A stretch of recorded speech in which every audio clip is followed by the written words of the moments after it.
أعوذ بالله من الشيطان الرجيم. بسم الله الرحمن الرحيم.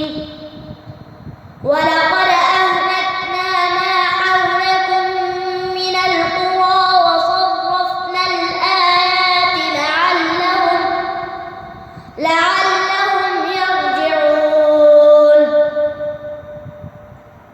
فلولا